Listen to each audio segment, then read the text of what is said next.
ஒரு அடையாள அட்டையின் கீழ் ஒரு வாகனத்துக்கு மாத்திரமே கியூஆர். எரிபொருள் நெருக்கடிக்கு மத்தியில் கல்வி அமைச்சின் அதிரடி அறிவிப்பு. யாழ் பல்கலைக்கழகத்தில் ஏற்றப்பட்ட கருப்பு கொடி, 3 மாணவர்கள் விசாரணைக்கு அழைப்பு. மத்திய கிழக்கு போரின் விளைவுகளை கையாள 3 குழுக்கள்.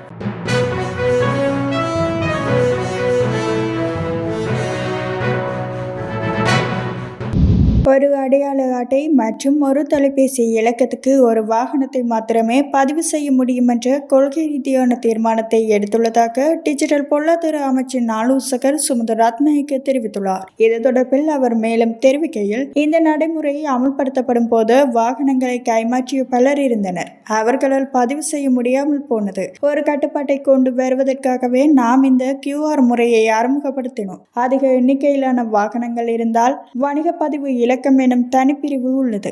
நாட்டின் நெருக்கடியான நிலையில் ஒரு தனிநபர் 2-3 வாகனங்களை பயன்படுத்த வேண்டிய அவசியமில்லை என்பது எனது தனிப்பட்ட கருத்தாகும் என டிஜிட்டல் பொருளாதார அமைச்சின் ஆலோசகர் சுமந்த ரத்நாயக்க தெரிவித்திருந்தமை குறிப்பிடத்தக்கது.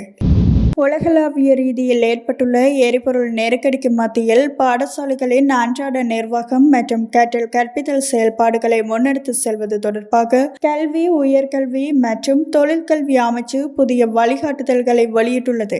அரசு மற்றும் அரசினால் அங்கீகரிக்கப்பட்ட அனைத்து தனியார் பாடசாலைகளுக்கும் இந்த அறிவித்தல் அனுப்பி வைக்கப்பட்டுள்ளது.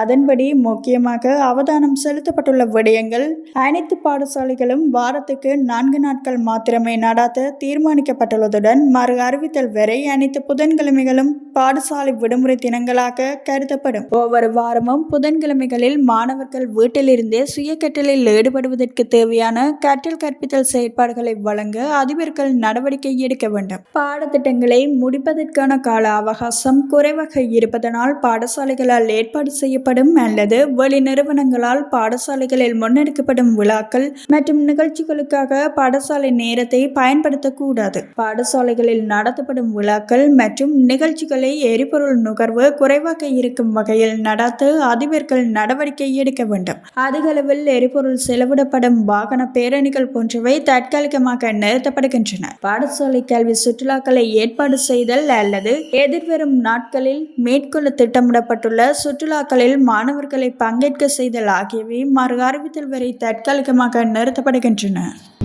இலங்கையின் சுதந்திர தினத்தன்று யாழ்ப்பாண பல்கலைக்கழக வளாகத்தில் இலங்கை தேசிய கொடி இறக்கப்பட்டு கருப்பு கொடி ஏற்றப்பட்ட விவகாரம் தொடர்பாக பல்கலைக்கழக மாணவர்கள் 3 பேரை யாழ்ப்பாணம் மாவட்ட குற்றத்தடுப்பு பிரிவு போலீஸ் அலுவலகத்தில் விசாரணைக்கு ஆஜராகுமாறு அழைப்பு விடுக்கப்பட்டுள்ளது.